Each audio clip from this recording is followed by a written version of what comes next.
En aquel tiempo dijo Jesús a sus discípulos: no creáis que he venido a abolir la ley o los profetas. No he venido a abolir, sino a dar plenitud. Os aseguro que antes pasarán el cielo y la tierra que deje de cumplirse hasta la última letra o tilde de la ley.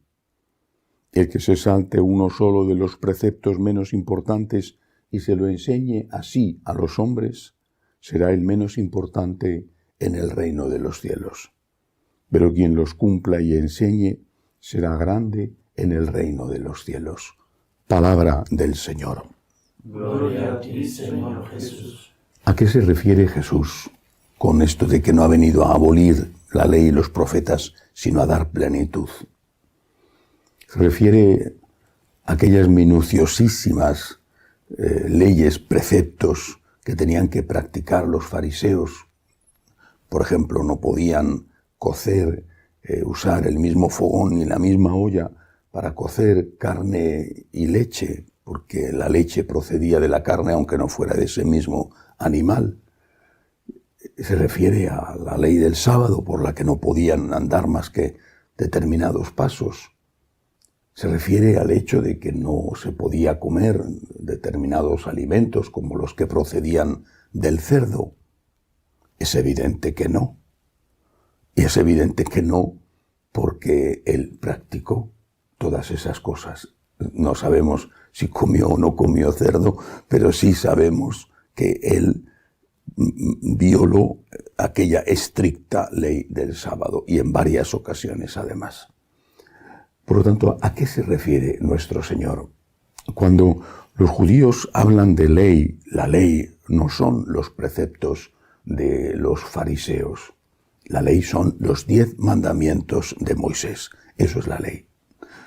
Naturalmente con todo lo que deriva de ello, ¿no? Porque los enunciados de los mandamientos son claros, pero no van a descender a todos los detalles, y entre otras cosas porque en aquella época pues no había cosas que hoy sí hay. Por ejemplo, la pornografía a través de Internet, es obvio.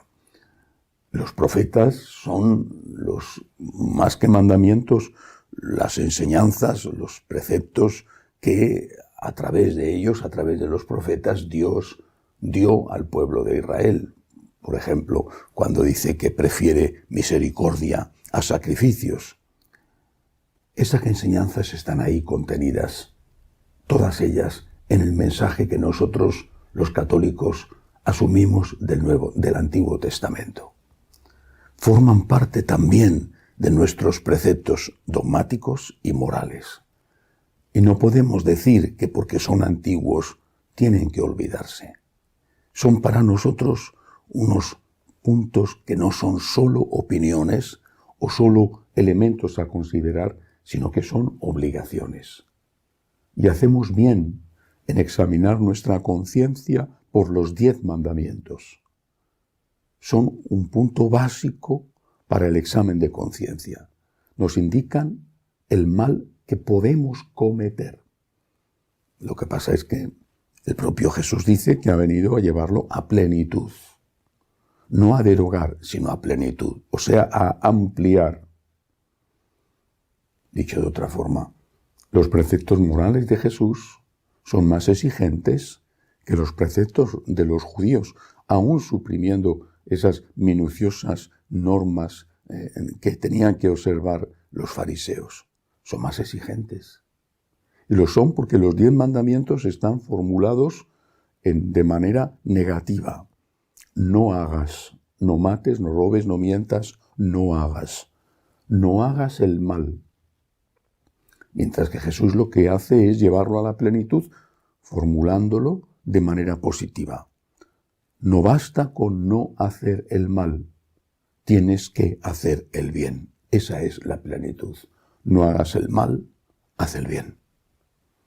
En el campo negativo de no hacer el mal, las cosas a veces no están del todo claras, puede haber dudas.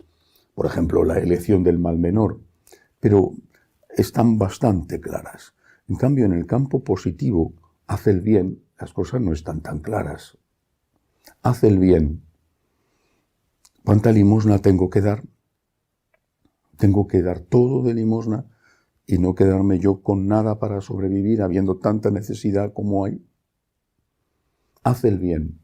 ¿Cuánto tiempo tengo que dedicar de mi tiempo libre a estar al lado de personas que lo necesitan? Hacer obras sociales. ¿Cuánto tiempo tengo que dedicar a los demás y no dedicarlo a mi descanso o a mi familia, por ejemplo? Es decir, el precepto de hacer el bien siempre va a ser mucho más confuso a la hora de aplicarlo que el precepto de no hacer el mal.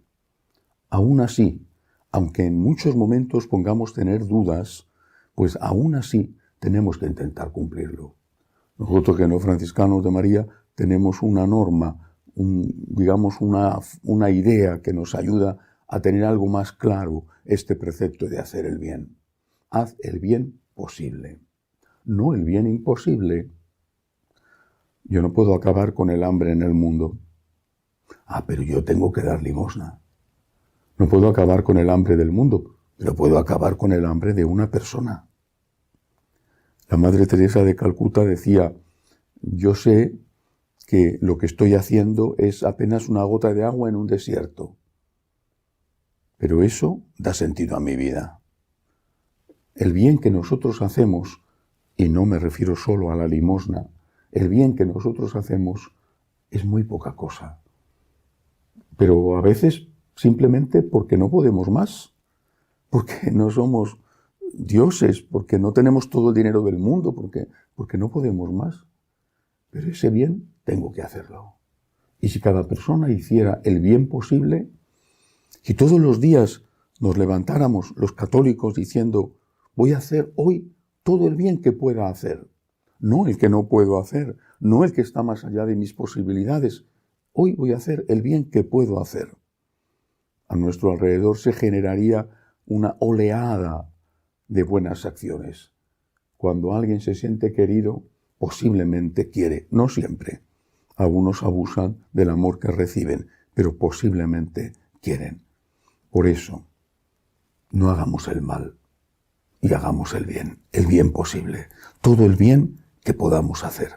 Entonces el Señor estará contento con nosotros, le estaremos amando como Él merece ser amado, estaremos preparando, acogiéndonos a su misericordia, el camino del cielo. Que así sea.